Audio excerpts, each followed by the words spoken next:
राष्ट्रपतिले स्वविवेक प्रयोग गर्ने अर्थ लगाउने हो भने के धारा 76(2) र 76(5) चाहिँ राष्ट्रपतिले जसलाई मन लाग्छ उसलाई प्रधानमन्त्री बनाइदिउ भन्न मिल्छ? त्यही गर्न राखिएको हो। त्यहाँ त आधार दिएपछि राष्ट्रपतिले गर्नै पर्ने भाव त्यसमा अन्तर्निहित छ। त्यसकारणले राष्ट्रपतिले स्वेच्छाले जसलाई प्रधानमन्त्री बनाउन लागे बनाइदिने, बनाउन मन नलागे नबनाउने भन्न पाउँदैन।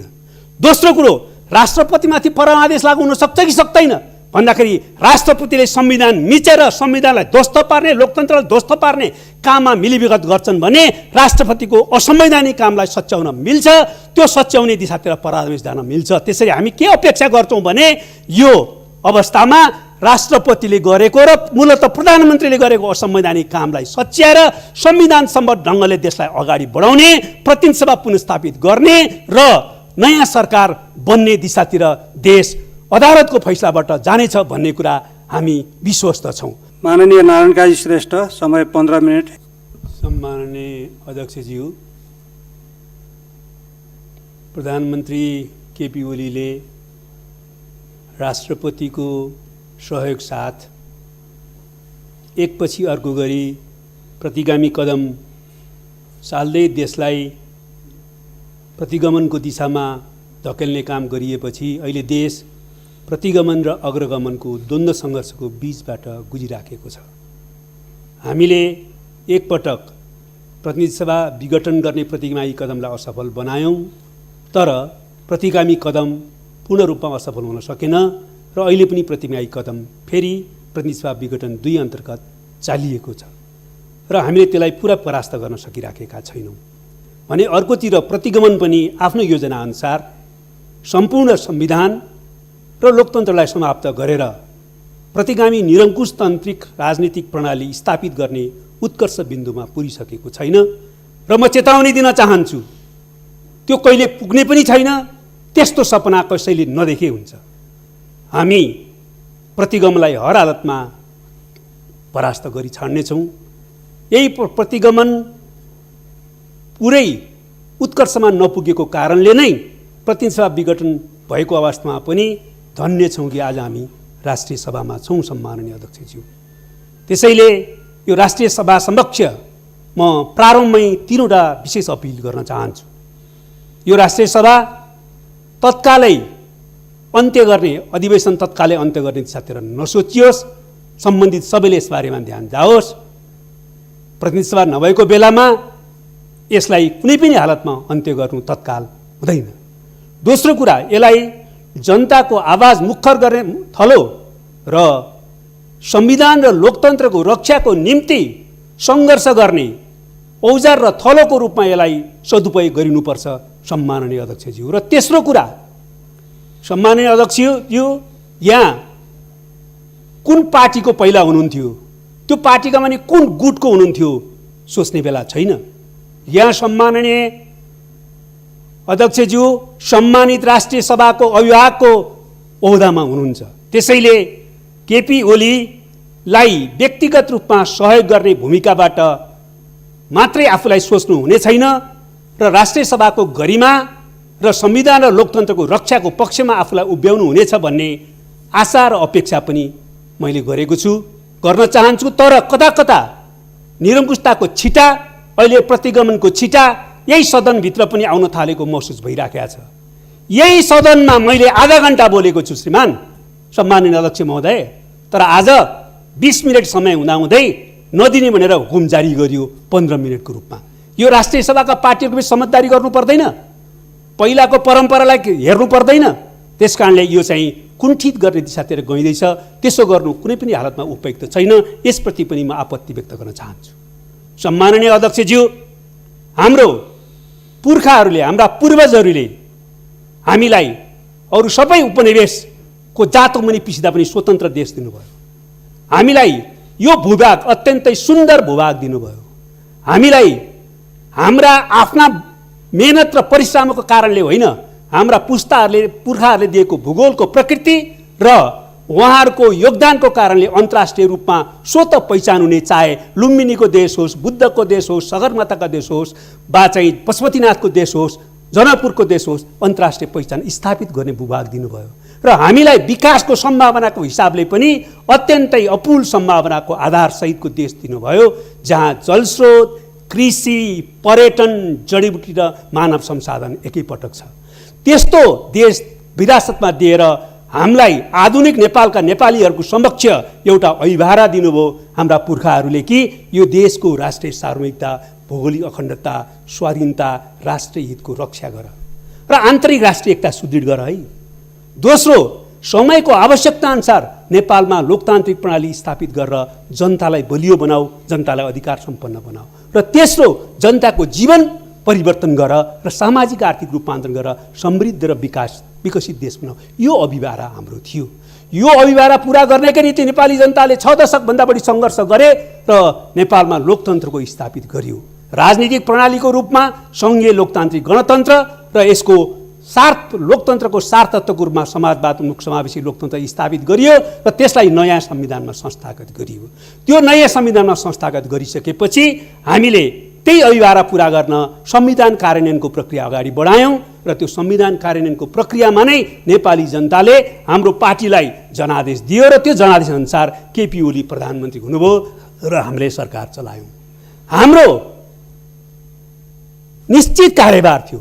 हामीले राष्ट्रियताको रक्षा गर्नु थियो, लोकतन्त्रलाई कार्यान्वयन गर्नु पर्थ्यो, संविधानलाई कार्यान्वयन गर्नु पर्थ्यो, यसलाई अझ उन्नत बनाउँदै जानु पर्थ्यो र हामीले सामाजिक आर्थिक रूपान्तरण गरेर समृद्ध नेपाल बनाउने, सामाजिक न्याय स्थापित गर्ने र समाजवादको आधार तयार गर्ने काम गर्नु पर्थ्यो। तर केपी ओलीले आफ्नो नेतृत्वको सरकार मार्फत ठिक विपरीत दिशातिर लैजानु भयो र त्यस अर्थमा उहाँले चाहिँ संविधानको नाङ्गो उल्लङ्घन गर्नुभयो, लोकतन्त्रको धज्जी उडाउनु भयो, पुरै अध्यादेशको शासन र निरङ्कुशतन्त्र चलाउनु भयो, देशलाई भ्रष्टाचारको दलदलमा फ्याँक्नुभयो र देशलाई बर्बाद गर्ने दिशातिर जानुभयो। यसको कारण के हो? म समयको अभावको कारणले लामो व्याख्या गर्न चाहन्न। म अदालतसँग विचार दिनुभएको विषय केही विषयमा राजनीतिक रूपमा केही बहस गर्नेतिर जान चाहन्छु। तर यो कारण के हो कि केपी ओली यो ठाउँमा पुग्नुभयो? कारण के हो भने लोकतान्त्रिक दृष्टिकोण, चिन्तन र संस्कृतिको विरुद्ध उहाँ आत्मकेन्द्रित व्यक्तिवाद र चिन्तन र संस्कृतिको को शिकार हुनुभयो। त्यसको कारणबाट आफ्नो व्यक्तिगत महत्त्वाकांक्षा, स्वार्थ र सत्ता लिप्साको निम्ति संविधान र लोकतन्त्रलाई ध्वंस पार्ने दिशातिर उद्धत हुनुभयो। संविधान गए जाओस्, लोकतन्त्र गए जाओस्, मेरो पद चाहिँ छोड्नुहुन्न मैले भन्ने दिशातिर उहाँ जानुभयो। त्यति मात्रै होइन, संविधान र लोकतन्त्र मात्रै होइन, पार्टी र कम्युनिस्ट आन्दोलन पनि सिद्धियोस्, तर मेरो पद चाहिँ छोड्दिन भनेर उहाँले कम्युनिस्ट आन्दोलनमाथि विसर्जनवादी प्रहार गर्नुभयो र एकैपटक प्रतिगामी प्रहार र विसर्जनवादी प्रहार गर्नुभयो र देश अहिले अत्यन्तै सङ्कटपूर्ण अवस्थाबाट गुजिरहेको छ। त्यतिले मात्रै उहाँले सक्नुहुन्थेन। संविधान र लोकतन्त्रका विरुद्ध जाने हिम्मत कसरी गर्नुभयो? कम्युनिस्ट आन्दोलनलाई ध्वस्त पार्ने योजना साथ प्रहार कसरी गर्नुभयो त भन्दाखेरि उहाँलाई आफ्नो व्यक्तिगत जुन प्रकारको लिप्सा थियो, त्यो लिप्साले नेपालमा विदेशी हस्तक्षेप आमन्त्रण गर्ने ठाउँमा पुर्यायो र विदेशीहरूको आन्तरिक मामलामा हस्तक्षेप गर्ने प्रक्रिया अगाडि बढ्यो र त्यसको योजना र मिलीभगतमा उहाँले अहिले संविधान र लोकतन्त्रमाथि आक्रमण गरिराख्नु भएको छ र उहाँले नेपाली कम्युनिस्ट आन्दोलनलाई पनि ध्वस्त गर्नुभएको छ। अहिले विकास र अरू प्रश्नमा मैले छलफल गर्न चाहन्न, तर म राष्ट्रियताको प्रश्नमा भन्न चाहन्छु। उहाँले राष्ट्रिय स्वाधीनतामाथि गम्भीर धोकाधडी दिनुभयो। उहाँको राष्ट्रियताको विषय एउटा पहिला जुन प्रकारको चर्चा परिचर्चाको विषय बनाउनु भयो त्यो धोका थियो र अहिले उहाँ पुरै राष्ट्रिय आत्मसमर्पणवाद र लम्पसारवादमा पुगिसक्नु भएको छ भन्ने प्रश्न भयो। आज अतिक्रमित भूभागको विषय वार्ताको विषय बन्दैन, आज इपिजीको विषय वार्ताको विषय बन्दैन। एकपछि अर्को गरेर नेपालमा आन्तरिक मामलामा हस्तक्षेप भइराखेको छ, त्यो बारेमा प्रतिवादको विषय आउँदैन। बरु विदेशी हस्तक्षेप स्वीकार गर्ने मात्रै होइन, विदेशी हस्तक्षेप आमन्त्रण गरेर राष्ट्रिय स्वाधीनतालाई अत्यन्तै गम्भीर सङ्कटमा पुर्याउनु भएको छ।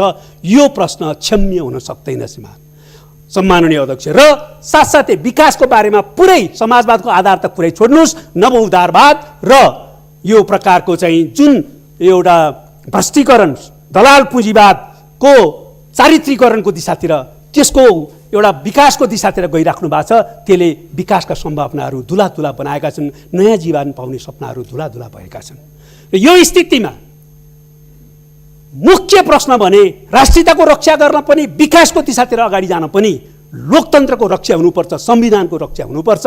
उहाँले त्यसैमाथि प्रहार गर्नुभएको छ र आज हाम्रो मुख्य कार्यभार प्रतिगमनको विरुद्ध सङ्घर्ष गर्नु, प्रतिगामी कदमलाई परास्त गर्नु, संविधान र लोकतन्त्रलाई क्रियाशील बनाउनु र यो प्रतिगामी कदमलाई निरन्तरता दिएर जुन प्रकारले सुनियोजित षड्यन्त्र भइरहेको छ यो देशमा विभिन्न शक्ति केन्द्रहरू सहित, त्यो षड्यन्त्रलाई असफल पारेर प्रतिगामी निरङ्कुश तन्त्र कुनै पनि हालतमा यो देशमा स्थापित हुन नदिनु नै हो।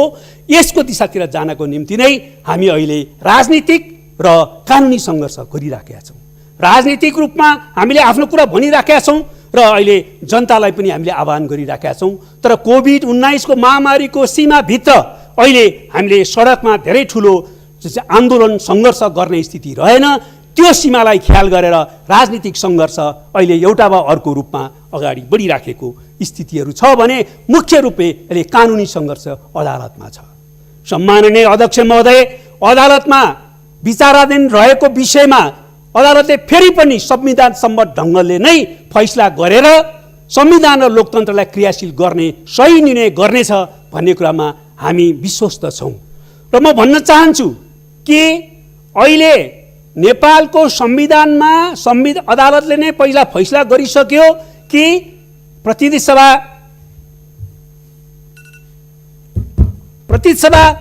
विघटनको कुनै प्रावधान छैन, गर्ने विषयाधिकार छैन। प्रतिनिधि सभा विघटनको अवस्था आउन सक्ने एउटा चित्रण गरिएको छ। त्यसकारणले प्रधानमन्त्रीलाई विषयाधिकार छैन।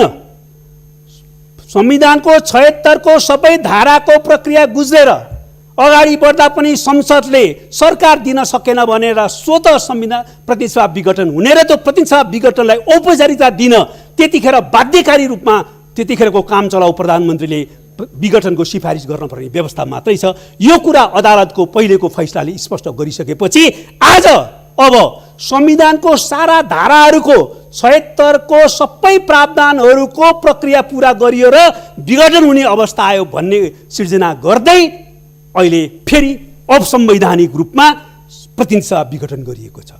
यहाँ प्रश्न छ के संविधानको 76 को सम्पूर्ण प्रावधानहरू, सम्पूर्ण उपधाराहरू क्रियान्वयनको प्रक्रिया समाप्त भएको हो त्यसपछि विघटनको अवस्था आएको हो? होइन।